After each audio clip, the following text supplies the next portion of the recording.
भक्ति योग में, सिर्फ भक्ति योग में आपको भगवत भक्ति मिलती है, भगवान से लगाव हो जाता है, भगवान से आसक्ति हो जाती है। सिर्फ भक्ति योग में ही आप सारे इंद्रियों पे कंट्रोल पा सकते हो। ये ध्यान योग में भी मिलता है और भक्ति योग में भी मिलता है।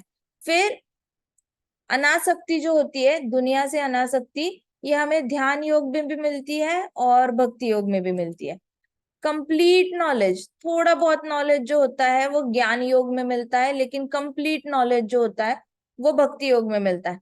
मटीरियल ऑपुलेंस कर्म योग से मिलता है और भक्ति योग से भी मिलता है।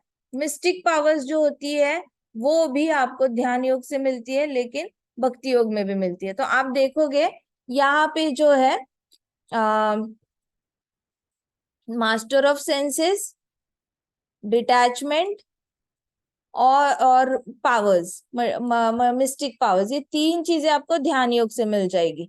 ज्ञान योग से आपको थोड़ा बहुत नॉलेज मिल जाएगा और फिर कर्म योग से ऑपुलेंस मिल जाएगा। लेकिन ये पहला पॉइंट है वो सिर्फ भक्ति योग में ही मिलता है, भगवत धाम से, भगवान से आसक्ति, और बाकी सारे भक्ति योग में मिल जाते हैं। इसमें से दो तीन चीजें ज्ञान योग और ध्यान योग में मिल जाती है। तो हमें क्या है, कंप्लीट, इसलिए इसको सबसे ज्यादा पावरफुल समझा गया है।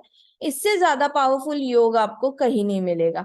अब आपको ऐसे लगेगा ना कभी बड़े होके, ये एक्सप्लोर कर लेते हैं, वो एक्सप्लोर कर लेते हैं, ये मार्ग देख लेते हैं, वो मार्ग देख लेते हैं, वहां पे भी बड़े सारे लोग जा रहे हैं, वहां पे बहुत बड़ा तांता लगा हुआ है लोगों का, और मैंने ये करना चाहिए, वो करना चाहिए, ऐसे अगर आपको लगा ना, तो आपको याद रहेगा कि अरे सबसे ज्यादा सिद्धि और सबसे ज्यादा एडवांटेज तो भक्ति योग में ही है, और कहीं है ही नहीं। बाकी जगह पर जाकर जो भी मिलेगा वो तीन चीजों में ही डिवाइड हो रहा है। अगर कोई मेडिटेटर निकला तो उसको मास्टर ऑफ सेंसेस बन जाएगा, अनासक्ति आ जाएगी, डिटैचमेंट मिल जाएगी और मिस्टिक पावर मिल जाएगी। जो ज्ञान योग में चला गया उसको थोड़ा सा नॉलेज आ जाएगा, और जो कर्म योग करने लग गया तो उसको थोड़ा सा रिचनेस आ जाएगी लाइफ में, और कुछ नहीं मिलना है। लेकिन भक्ति योग जिसने कर लिया, इसको सारी चीजें इकट्ठे मिल जाती है। इसका मतलब उसको कर्म योग का भी रिजल्ट मिलता है, ध्यान योग का भी रिजल्ट मिलता है, और ज्ञान योग का भी रिजल्ट मिलता है। तो तीन तीन योगों के यहाँ पे रिजल्ट्स मिल जाते हैं। तो पृथु महाराज का हमने देखा था कि पृथु महाराज को लव फॉर गॉडेड कब आया, जब उन्होंने ये किया था वानप्रस्थ में। क्या किया था वानप्रस्थ में? कृष्ण भगवान का हर जगह उनको दिखने लगे थे, कृष्णा वॉज विजिबल एवरीवेयर। ठीक है। फिर मास्टर ऑफ सेंसेस कैसे दिखाया उन्होंने, जब वो वानप्रस्थ में कड़ी तपश्चर्या कर रहे थे, ऑस्टेरिटी कर रहे थे। फिर डिटैचमेंट कब आई उनको, जब उन्होंने पूरी डिटर्मिनेशन से डिसाइड किया कि मैं वानप्रस्थ चला ही जाऊंगा। तो वाइफ को लेकर उन्होंने कहाँ पे चले गए, वो वानप्रस्थ चले गए। तो यहाँ से उनको डिटैचमेंट उनको मैनिफेस्ट हो गई। पूरी लाइफ में ऐसे कोई बहुत मेहनत नहीं करनी पड़ी, लेकिन अपने आप ही भगवान की भक्ति की वजह से डिटैचमेंट आ गई। कंप्लीट नॉलेज कब आया, जब उनको अहंकार का ज्ञान हुआ, ईगो का ज्ञान मिला, वो भी कहा बॉडी के ऊपर फ्लोट होकर। बॉडी के ऊपर जब उन्होंने फ्लोट किया और उनको दिखा कि ओ ये अहंकार है, मैं बॉडी समझता हूँ लेकिन नीचे तो बॉडी मेरी तपस्या कर रही है, मैं ऊपर हूँ और मुझे हर जगह कृष्ण दिख रहे हैं। और उनको ये भी दिख गया सारे मटेरियल मोड्स ऑफ नेचर, मतलब क्या दिख गए उनको, सारे सत्वगुण, रजोगुण और तमोगुण दिख गए। ठीक है। और उसके बाद यहाँ पे देखते हैं, फिर मटेरियल ऑपुलेंस तो उनके पास था ही। मटेरियल ऑपुलेंस उनके पास कैसे आया था, सारे देवी देवताओं ने आकर उनको गिफ्ट्स दिए थे। तो सारे जो गिफ्ट्स मिले थे डेमीगॉड से, वो उनका मटेरियल ऑपुलेंस था।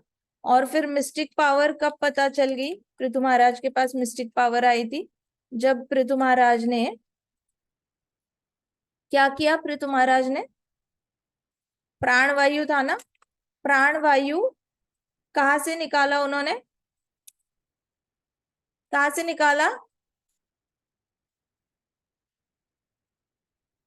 कहाँ से निकाला, याद है? ब्रह्मरंध्र केंद्र, थ्रू द स्कल। स्कल के यहाँ से प्राणवायु नीचे से लेकर ट्रांसफर किया, और ऊपर उन्होंने जब अपने ब्रह्मरंध्र केंद्र के यहाँ से निकाला वायु।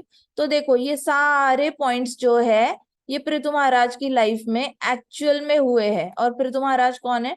डिवोटी है। सो इससे हमें पता चलता है कि भक्ति योग कितना पावरफुल होता है। आपको सारी चीजें मिलने का इसमें शक्ति है। भक्ति योग से ऊपर और कोई योग है नहीं, इसलिए हमें इधर उधर ढूंढने की कभी कोशिश नहीं करनी चाहिए। अब आया समझ में? इजी है, याद रखना। याद रहेगा भक्ति योग अच्छे से पृथु महाराज की लाइफ को देखकर? यस। जी। ओके। अच्छा मुझे ये बताओ कि आ, महाराज पृथु और क्वीन अर्ची के साथ मृत्यु के बाद क्या हुआ? ए, उन्होंने बहुत ही बड़े परिवार में जन्म लिया, बहुत ही रिच परिवार में। बी, उनको स्पिरिचुअल बॉडी मिल गई और वो वैकुंठ चले गए। या सी, उनको स्वर्ग लोक में बहुत सारे साल एंजॉय करने की परमिशन मिल गई। जी बी, वो उनको ना स्पिरिचुअल बॉडी मिल गया और वो हाँ वैकुंठ भाई, चले। हरि बोल। अभी मुझे ये बताओ कि प्राणायाम का पर्पस क्या होता है? हरि बोल। प्राणायाम प्राणायाम क्यों किया जाता है? ब्रीदिंग एक्सरसाइज जो होती है, बहुत सारे योग विद्या जितने भी योगा सिखाते हैं लोग, वो प्राणायाम सिखाते हैं। सांस लेना, सांस छोड़ना, उसका एक्चुअल पर्पस क्या होता है? Breath control. हाँ, ब्रेथ कंट्रोल करना ये क्यों सिखाते हैं? उसका एक्चुअल पर्पस क्या है? उद्देश्य क्या है प्राणायाम का?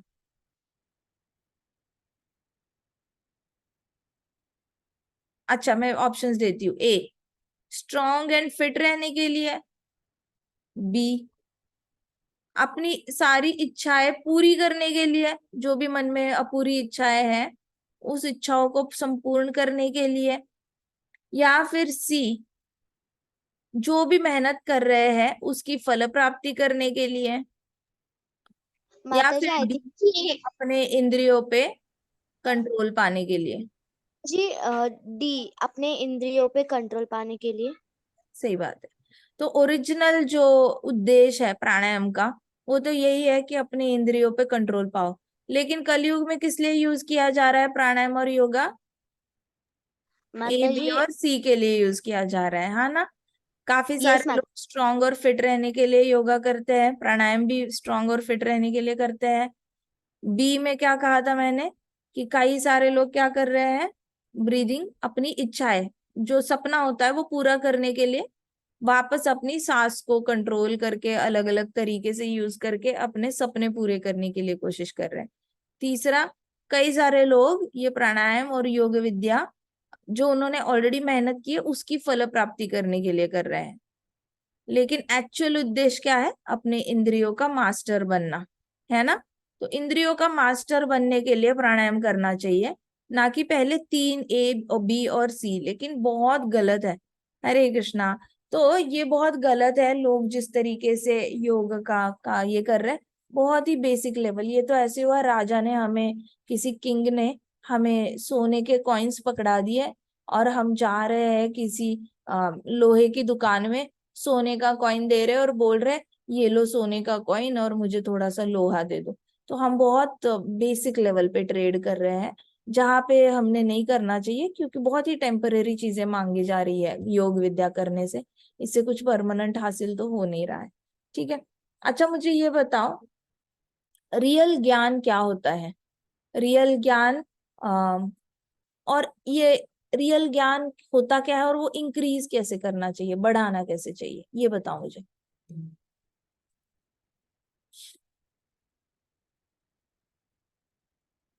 बढ़ाते कैसे रियल ज्ञान को? रियल नॉलेज क्या है?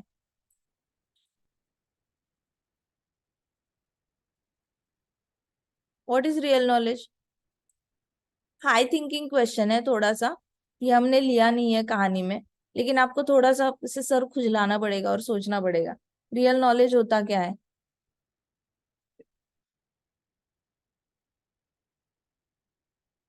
बताओ। किसी को नहीं पता रियल नॉलेज क्या है? गेस तो करो।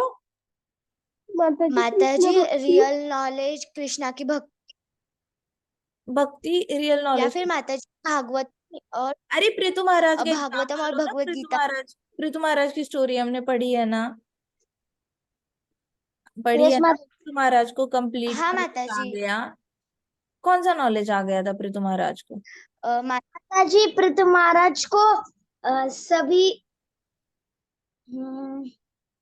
माताजी उन्होंने ना अपने सारे धर्म, सारे आश्रम अच्छे से फॉलो किए थे।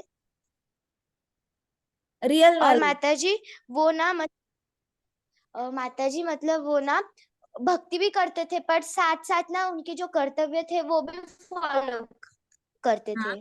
हाँ, तो रियल नॉलेज क्या है?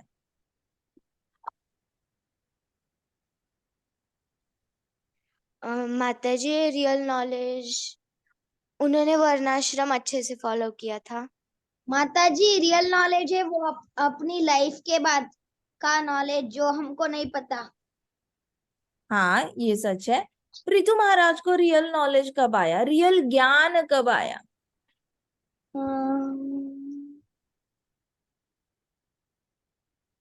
जब उन्होंने सिद्धि प्राप्त कर ली मेडिटेशन करते करते, जब उनको ऊपर से उन्होंने अपने शरीर को नीचे देखा मेडिटेशन करते करते, तो उनको दिख गया कि अरे इतने दिनों से मैं अपने आप को शरीर समझ रहा था, लेकिन मैं तो शरीर के बाहर आके भी अपने शरीर को देख सकता हूँ। तब उनको रियल ज्ञान क्या आ गया कि मैं आत्मा हूँ, मैं शरीर नहीं हूँ। ये उनको रियल ज्ञान आया, आया या नहीं आया? तभी तो पृथु महाराज कहते हैं ना कि मैत्रेय मुनि कहते हैं ना कि इस वक्त पे पृथु महाराज को रियल नॉलेज आ गई थी कि उनका अहंकार पूरी तरह चला गया था, अहंकार पूरी तरह खत्म हो गया था। जब उनको रियल नॉलेज आ गई थी कि वो बॉडी नहीं है, वो आत्मा है, वो अपनी बॉडी को खुद देख पा रहे थे अपनी आंखों से मेडिटेशन करते हुए, तब उनको रियल ज्ञान आया। तो रियल ज्ञान होता क्या है? मैं कौन हूं? रियल ज्ञान क्या है? कौन है हम? माताजी मैं रियल ज्ञान आत्मा। कि हम वी आर नॉट नहीं, बॉडी बट वी आर आत्मा, the soul. Exactly, we are the soul. Real knowledge is we are the soul, ये रियल नॉलेज है। बाकी सारा तो बॉडी रिलेटेड है, यही रियल नॉलेज है। पृथु महाराज को वानप्रस्थ में इतनी कड़ी तपस्या की, बारिश के नीचे ठंडे पानी में गर्मी में खड़े होकर, तब जाके मेडिटेशन करते करते उनको ये रियल नॉलेज बहुत लेट आया। उससे पहले तो थियोरेटिकली चल ही रहा था, लेकिन उनको आया तो सही नॉलेज, उन्होंने मेहनत तो करी। हम अगर जाप करेंगे तो हम बड़ी जल्दी आ सकता है, 9 साल में आ जाता है, 11 साल में आ जाता है, 15 साल में आ जाता है, बड़ी जल्दी रियल नॉलेज आ जाता है। ऐसे बहुत ज्यादा आपको वानप्रस्थ तक वेट करने की जरूरत नहीं है, क्योंकि भक्ति योग में ध्यान योग के सारे बेनिफिट्स मिलते हैं, ध्यान योग के सारे फल मिलते हैं।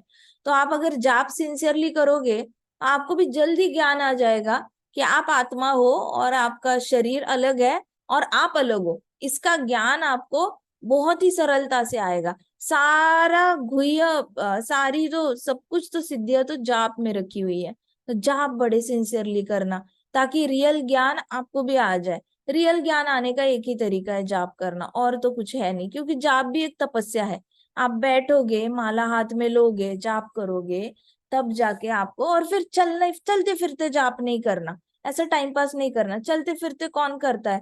जिसको बिल्कुल ही एक जगह पर बैठ कर उसके पाँव सो जाता है, जिसके पीठ में दर्द होता है, जिसका हिप बोन में प्रॉब्लम होती है, जिसके घुटने में प्रॉब्लम होती है, जिसके एंकल्स में प्रॉब्लम होती है, जिसको स्पॉन्डिलाइटिस की प्रॉब्लम होती है पीठ में, ये सब कुछ ठीक है, ये लोग वॉक करते रहे तो इनकी सेहत भी ठीक रहेगी। एक जगह पे बैठेंगे तो बहुत दर्द होगा उनको, लेकिन जो तो हेल्दी है वो तो बैठकर तपस्या तो कर ही सकता है। पृथु महाराज ने कौन सी घूमते घूमते तपस्या की थी?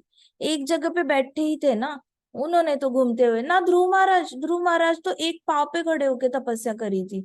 तो कोई भी नहीं घूमते घूमते कर रहा है, घूमते घूमते करना है चलो, ये तो 16 माला के बाद की जो माला है वो घूमते घूमते करो। लेकिन आपकी जो ओरिजिनल आपने डिसाइड किया है, मैं स्कूल जाने से पहले 2 माला करूंगा, मैं हर रोज 8 माला करूंगा, मैं हर रोज 10 माला करूंगा, कुछ बच्चे होते हैं 16 भी कर लेते हैं, तो एक जगह पर बैठकर करना है, बॉडी साथ दे रही है ना। तो आप ऐसे आलती पालती मारकर ऐसे लोटस पोजीशन में बैठते हो ना, वो भी एक मिस्टिक, वो भी एक योग है, अष्टांग योग ही है, जिसमें आप एक पाव के ऊपर दूसरा ऐसे पाव ऐसे करके बैठ जाते हो। ये भी अष्टांग योग का एक आसन ही है। तो आप उस आसन में पीठ सीधी करके बैठ जाओगे तो आपका योग भी साथ साथ होता रहता है, तपस्या भी होती रहती है, वैराग्य भी आता रहता है, भगवान के लिए हृदय में प्रेम जागृत करने के लिए आप फोकस कर पाते हो। एक माँ ने अगर अपने बच्चे पे फोकस ही नहीं किया, माँ ने अगर टीवी देखते देखते मसाज किया छोटे बेबी का, टीवी देखते देखते पानी डाला उस पे नहलाते वक्त, तो आपको लगता है कि कभी वो अच्छे से काम कर पाएगी, कभी वो जुड़ पाएगी अपने बेबी के साथ? आपको लगता है वो ऐसा हो पाएगा, कभी बॉन्डिंग हो पाएगा माँ का? नहीं हो पाएगा ना। वो अगर ऐसे ही इधर उधर देखते कर रही है तो बच्चे पे तो कभी ध्यान जाएगा ही नहीं। आपको आपके टीचर्स अगर क्लासरूम के बाहर देखते देखते पढ़ा रहे हैं कि लिखो ऐसे ऐसे, और बाहर देखते देखते, तो आपको कुछ समझ में आएगा टीचर की बात? नहीं आएगी ना। आपको फोकस चाहिए ना, किसी के साथ भी एक गहरा रिश्ता बनाने के लिए फोकस चाहिए होता है। उसको देखना होता है, उसके साथ बात करनी होती है, उसके साथ बैठना होता है। कौन से ऐसे लोग हैं जो इधर उधर देखते देखते दोस्ती कर लेते हैं? आप अपने दोस्त के साथ बैठो, दोस्त के साथ पढ़ाई करने बैठोगे, दोनों मिलकर किताब में देखोगे। दोनों मिलकर अगर सैंडविच खा रहे हो तो एक दूसरे के सामने बैठोगे, टिफिन खाते वक्त भी एक दूसरे के सामने बैठोगे और एक दूसरे से बातें करते करते खाना खाओगे। या इधर उधर देखते देखते एज इफ है ही नहीं दोस्त, पता नहीं दिख ही नहीं रहा है सामने, इसलिए ऐसे ऐसे इधर उधर देखते करोगे? नहीं ना। तो जाप करने का भी, जाप को तपस्या समझनी है, जाप को हल ऐसे नहीं समझना कि कहीं पे भी। ये सच है, आप जाप तो हरिनाम ऐसा है कि लड्डू ऐसे खाओ मिठाई लगना है, लेकिन अगर बैठकर खा सकते हो, अन्नपूर्णा माता भी कहती है अगर आप बैठकर खा सकते हो तो आप खड़े होके क्यों खाओगे? बैठकर अच्छे से खाना खा सकते हो, बैठकर पढ़ाई कर सकते हो, तो आप बैठकर जाप भी तो कर सकते हो। तो जाप को तपस्या समझनी है। जाप को ऐसे कैजुअली नहीं लेना है कि चलो कैसे भी हरि नाम लिया तो हम चले ही जाएंगे वैकुंठ, ऐसे नहीं होता। ऐसा होता तो पृथु महाराज भी कैसे भी कुछ भी तपस्या करते और उनको विमान आ जाता। उन्होंने एक डिसिप्लिन फॉलो की ना।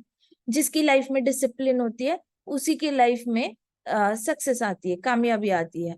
और जिसकी लाइफ में डिसिप्लिन नहीं होती उसको बहुत स्ट्रगल करना पड़ता है। वो वही काम बार बार बार बार करता रहता है, लेकिन उसको बहुत लेट कामयाबी आ जाती है। उसको समझ में ही नहीं आता कि मुझे कामयाबी क्यों नहीं आ रही, मुझे जो चाहिए वो मुझे क्यों नहीं मिल रहा।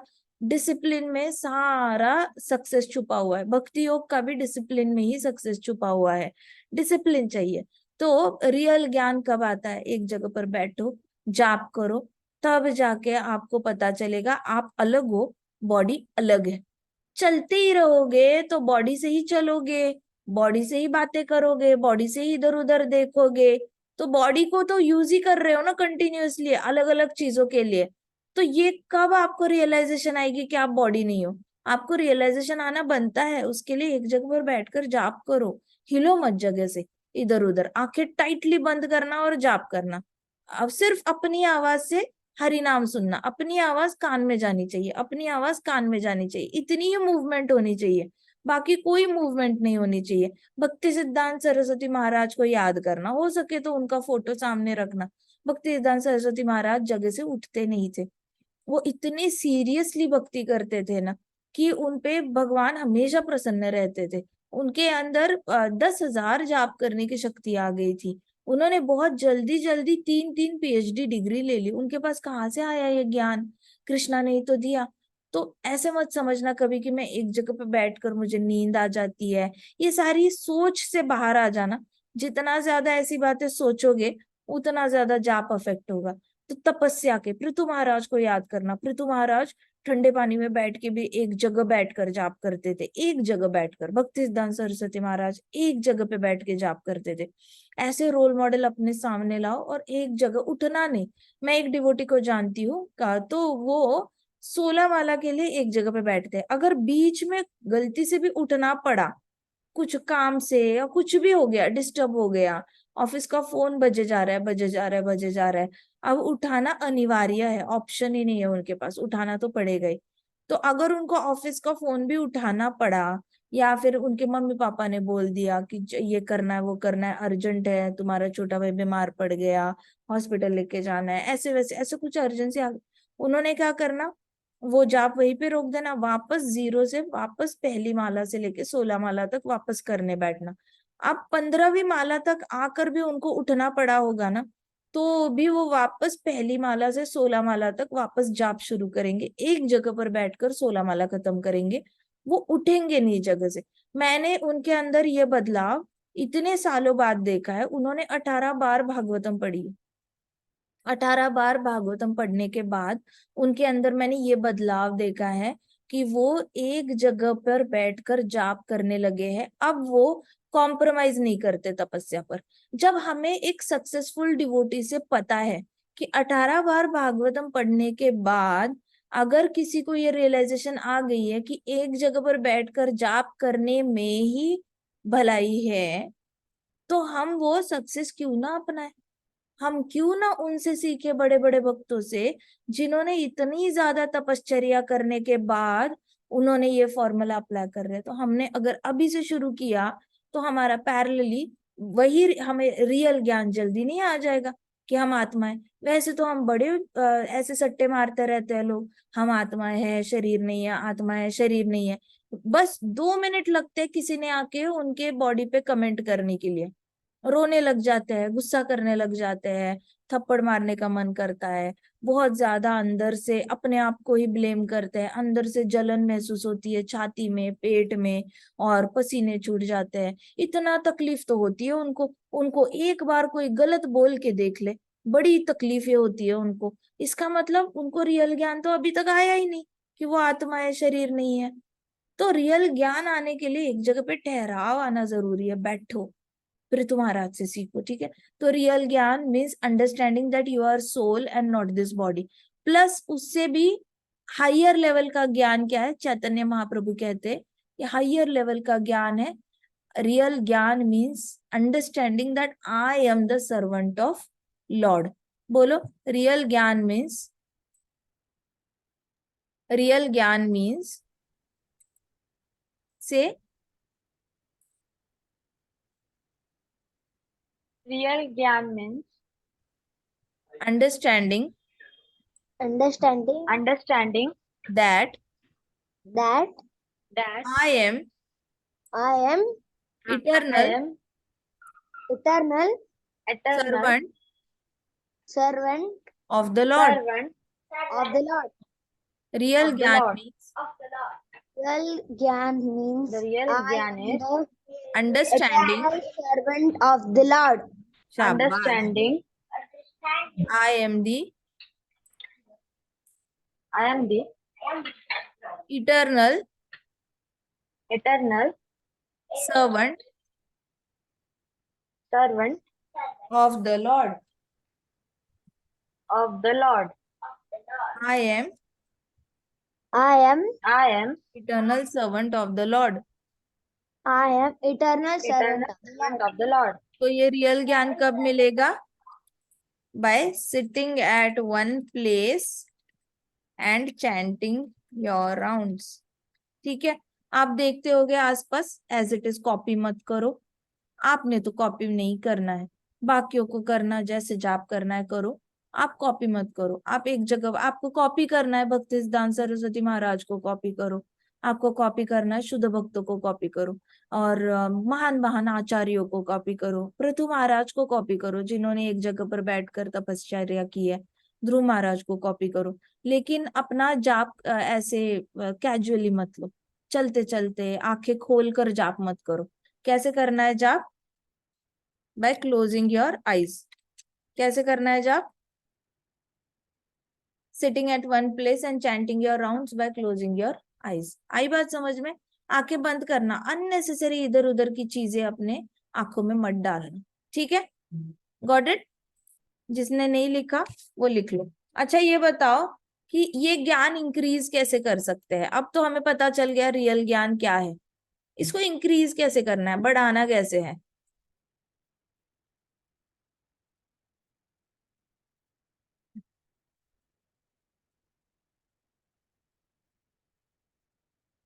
कैसे बढ़ाओगे इस ज्ञान को? बोलो, थोड़ा सा दिमाग लगाना पड़ेगा। पृथु महाराज ने कैसे बढ़ाया?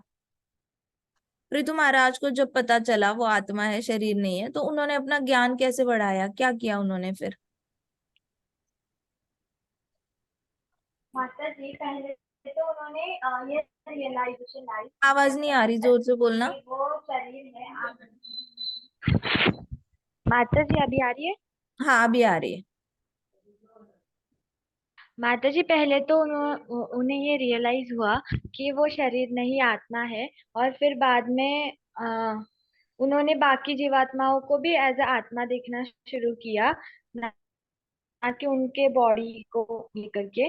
उन्होंने बाकियों को भी एज अ आत्मा देखा, और फाइनली वो भी ये जान गए कि जो कृष्णा है वही जो है पूर्ण पुरुषोत्तम है।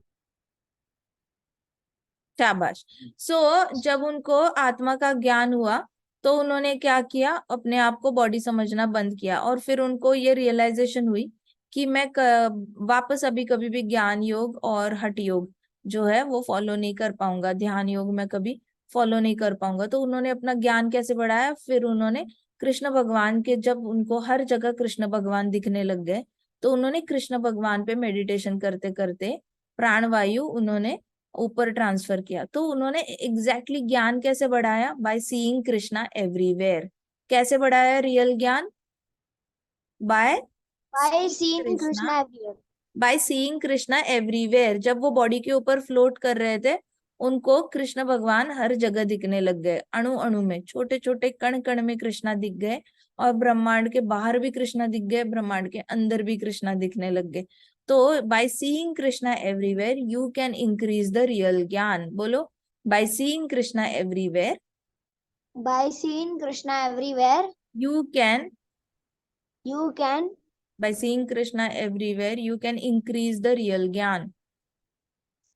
You can increase the real gyan. शाबाश। अब समझ में आया step by step approach? Sit at one place, close your eyes and chant your rounds. First step.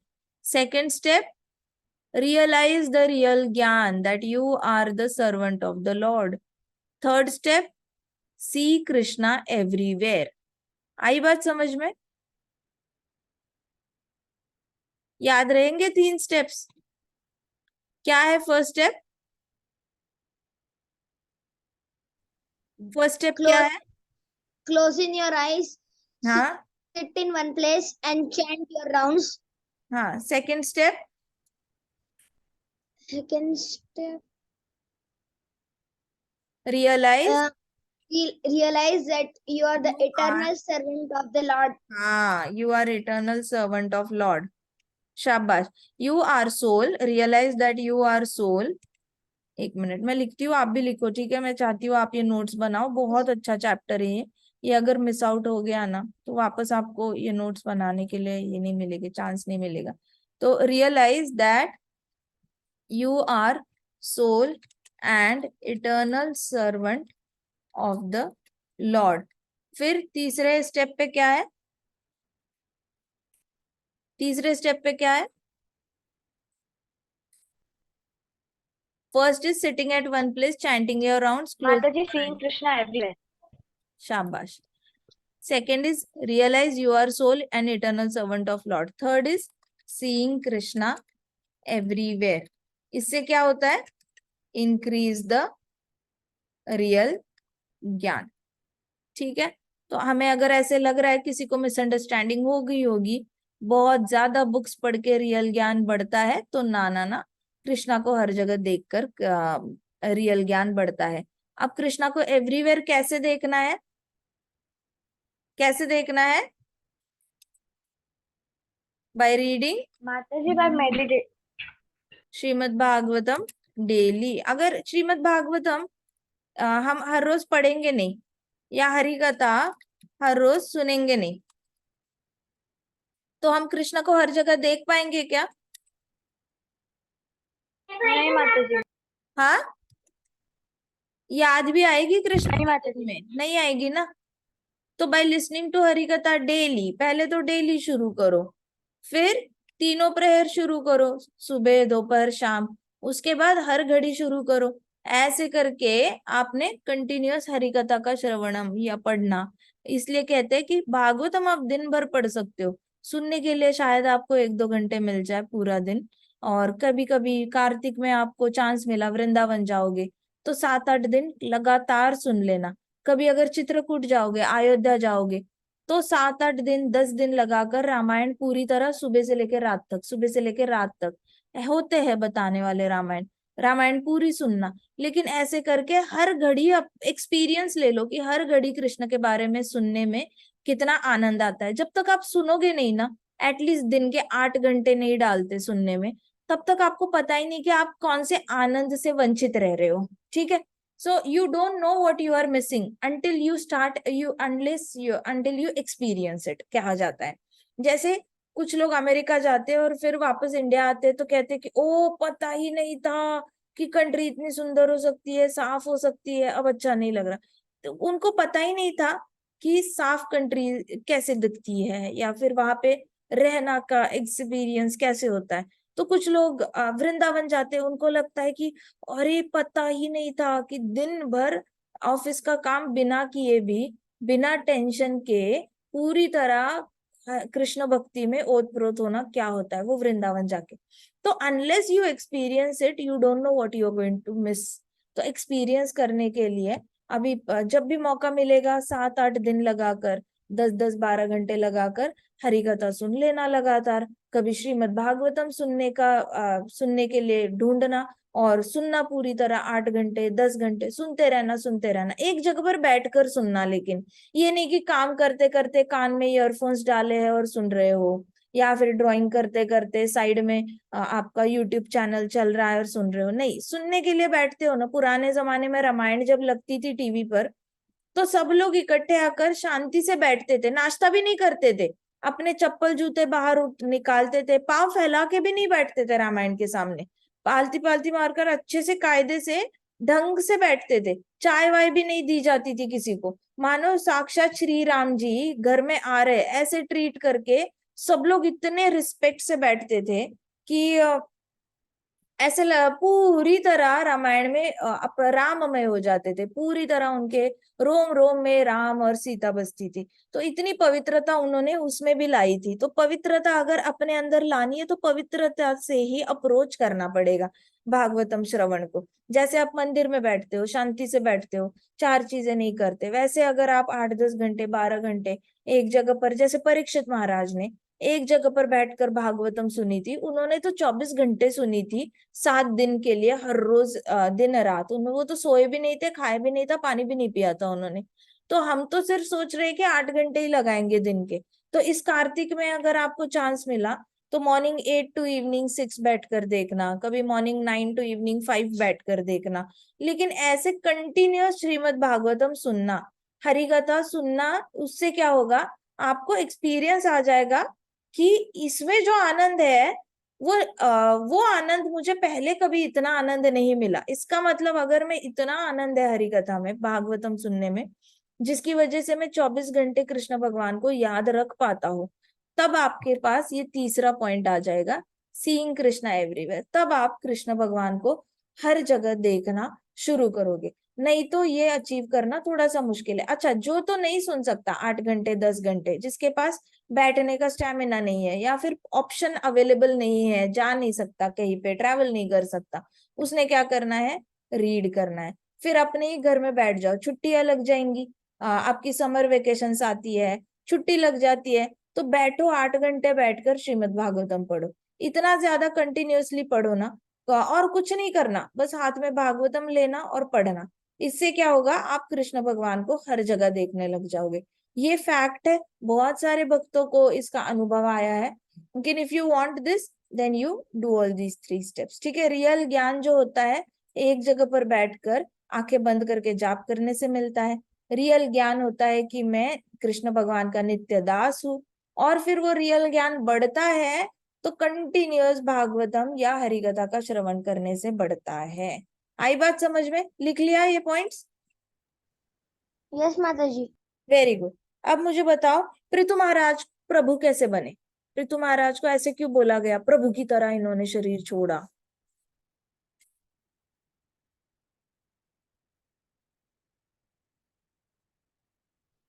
Prithu महाराज को प्रभु क्यों बोला गया है?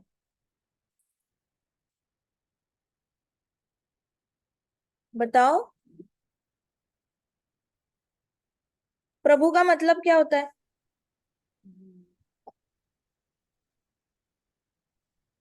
प्रभु का मतलब क्या होता है? याद नहीं? प्रभु का मतलब क्या होता है? जिसने अपने इंद्रियों पे जीत पा ली हो, है ना? वन हु हैज वोन ओवर हिज सेंसेस, जिसको अपने इंद्रियों पे पूरा कंट्रोल आ गया है। तो पृथु महाराज को आया था या नहीं आया था? यस माता जी। सेंसेस पे कंट्रोल आया था। यस माता जी। तो पृथु महाराज को प्रभु कहते हैं, इसलिए इस्कॉन में या फिर गौड़ीय संप्रदाय में ये सिस्टम है जहाँ पे प्रभु कहा जाता है भक्तों को। ये तो हमारे इसमें अभी माता जी कहा जाता है, लेकिन बहुत साल पहले वेस्ट बंगाल में कल्चर था जहाँ पे माता जी को भी प्रभु ही कहा जाता था, क्योंकि इंद्रियों पे कंट्रोल आ गया होता था। तो अभी प्रभु का मतलब ही होता है इंद्रियों पे कंट्रोल। तो जब भी आप अपने आप को प्रभु से ऐसे एड्रेस करते हो, किसी और प्रभु जी को प्रभु बोलोगे, तो इसका मतलब है इंद्रियों पे कंट्रोल, इंद्रियों पे कंट्रोल। तो हमेशा याद रखना इस चीज का। जितनी बार प्रभु ये शब्द का उच्चारण होता है, जितनी बार प्रभु इस शब्द का चैंटिंग होता है, उतनी बार कृष्ण हमें याद दिलाते हैं कि इसका मतलब है control over your senses, control over your senses, अपने सेंसेस पे पूरी तरह कंट्रोल कर लेना। प्रभु का मतलब ही यही है। याद रहेगा सबको? यस? यस माता जी। अच्छा ठीक है। ये बताओ कि होली नेम इतना पावरफुल क्यों है, हरि नाम पावरफुल क्यों है?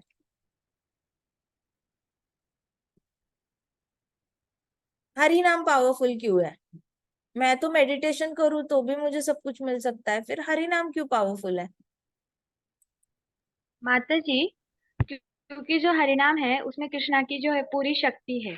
और हरिनाम में उतनी शक्ति है कि वो हमें गोलोक तक पहुंचा सकता है, जहाँ की मतलब हम अगर देखा जाए तो ध्यान योग से सिर्फ हम एक तो ब्रह्म ज्योति में जा सकते हैं, और उसके परे हम जाके वैकुंठ या गोलोक में।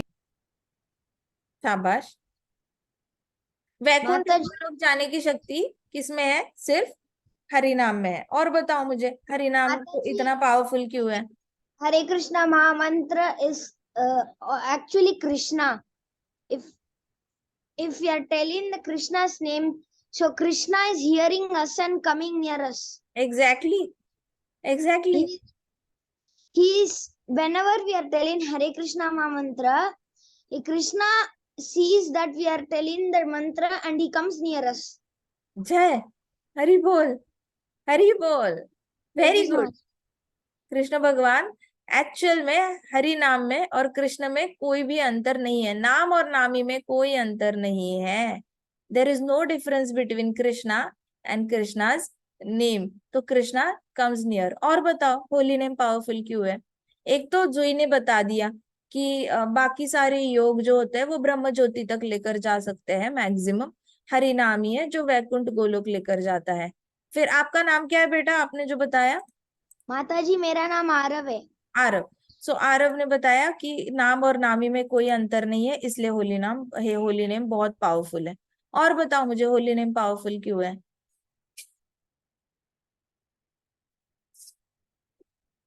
क्योंकि वो कृष्ण भगवान के 3 नाम है। बताओ। बताओ।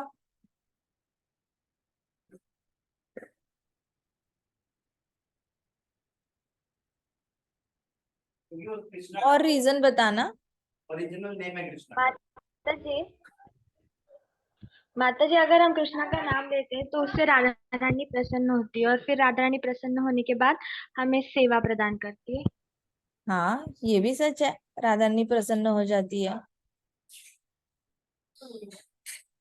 कृष्णा प्रसन्न होते हैं?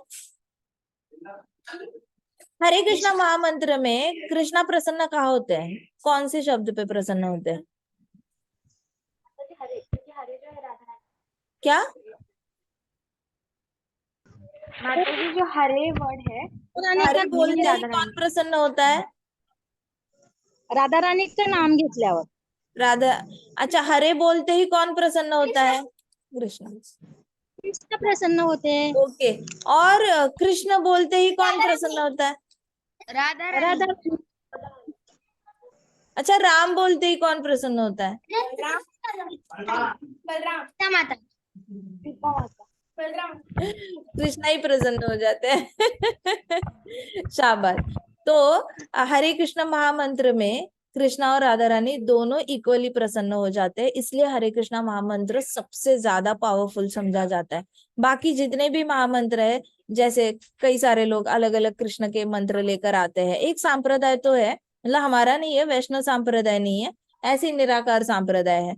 वो तो ऐसी अपनी मर्जी से कहते हैं कोई भी मंत्र जाप कर लो। अच्छा, ये करना है आपको, कौन से देवता पसंद है, ये आपको कौन से भगवान पसंद है, ये तो ऐसे रैंडमली चिट्स डालते हैं सामने बाउल में और कहते हैं कि ये देखो, ये आपके फेवरेट भगवान है, इनके मंत्र इसमें है, आपके फेवरेट भगवान है, उसके मंत्र इसमें है, चिट्स है। ऐसे ग्लास बाउल्स होते हैं, साइड में खड़े हो ना थोड़ा, तो ऐसे ग्लास बाउल्स होते हैं और उसमें से कहते हैं चिट्स उठाओ।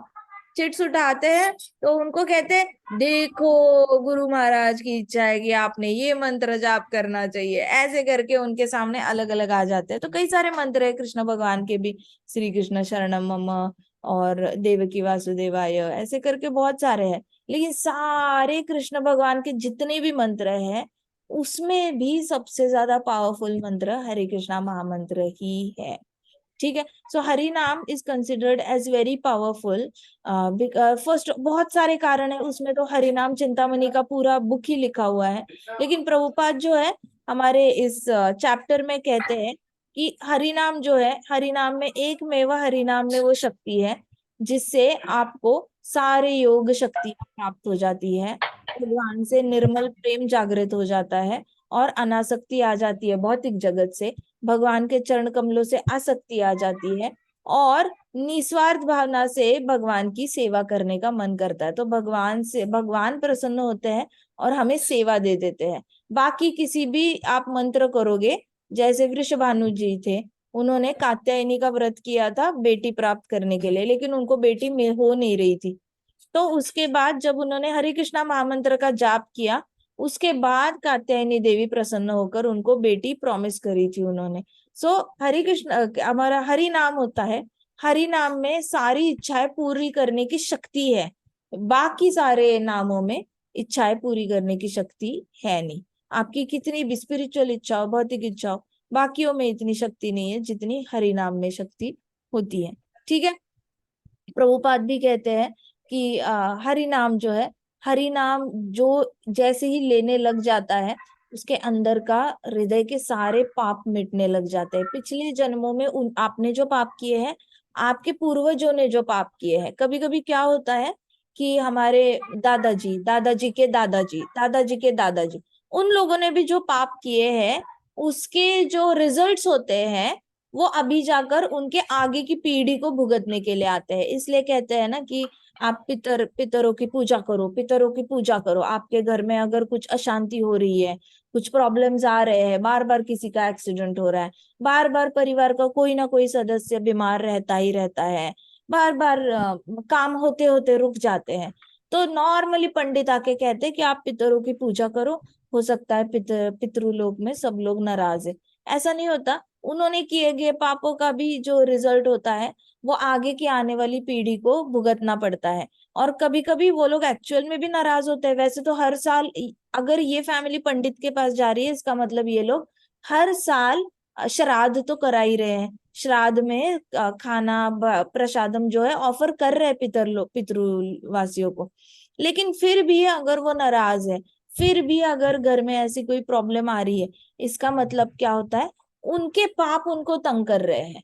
अब वो आप पे नाराज नहीं है, वो लोग पितृलोक में अपने ही कर्मों से परेशान है, वो अपने आप को ही ऐसे अपनी छाती पीट के बोल रहे हैं काश मैंने ये नहीं किया होता, काश मैंने वो नहीं किया होता, मैंने ऐसा नहीं करना चाहिए, मैंने वैसा नहीं करना चाहिए, मैं कुछ भी करूं मेरे मन शांत नहीं रहता। तो ये लोग वहां पे भी तड़प रहे होते हैं अपने ही कर्मों की वजह से, आपका कोई रोल है नहीं उसमें। लेकिन ऐसे परिवार को भुगतने के लिए आता है। तो हरे कृष्णा महामंत्र से क्या होता है, वो लोग जो कर्मों को लेकर भुगत रहे हैं वो लोगों का भी सारा पाप के रिजल्ट्स जो है वो उनके भी खत्म हो जाते हैं, उनको भी पापों के रिजल्ट्स नहीं आते, उनको भी कहीं ऐसे जन्म मिलता है जहाँ पे वो हरिनाम ले सकते हैं। तो साथ साथ आपके पूर्वज किसी वैष्णव फैमिली में जन्म लेकर हरिनाम लेना उन्होंने शुरू कर लिया होता है। ऐसे करके पिछली 23 से लेके 100 पीढ़ियां सारी एक एक एक एक करके फिल्टर होके पविशुद्ध होती रहती है। तो ऐसा कभी नहीं समझना कि मैं हरिनाम ले रहा हूं तो मैं सिर्फ अपने लिए ले रहा हूँ। तो प्रभुपाद इसमें यही बता रहे हैं कि पृथु महाराज ने अपने बेटों को इतने अच्छे संस्कार दिए और उन्होंने अगली पीढ़ी का भी अच्छे से प्रिपरेशन करके रखा था और पिछली पीढ़ियों का भी उन्होंने उद्धार किया था। इसलिए हरिनाम में इतनी, बाकी कोई भी आप मंत्र ले लो, किसी में इतनी शक्ति नहीं है जो आपके, जो एग्जिस्टेंट नहीं है, दिखते नहीं है आंखों से, आपके पूर्वज जो है उनकी भी शुद्धिकरण कर लेता है। आई बात समझ में? ग्रंथराज श्रीमद् भागवतम की जय, श्रील प्रभुपाद की जय, श्री जय। श्याम सुंदर की जय, श्री श्री कृष्ण बलराम की जय, वृंदावन धाम की जय, छोटे छोटे भक्त की जय। हरे कृष्णा कृष्णा कृष्णा हरे हरे, हरे राम राम राम हरे हरे। हरे कृष्णा महासंकीर्तन यज्ञ की हरे कृष्णा, दंडवत प्रणाम माता जी। प्रणाम।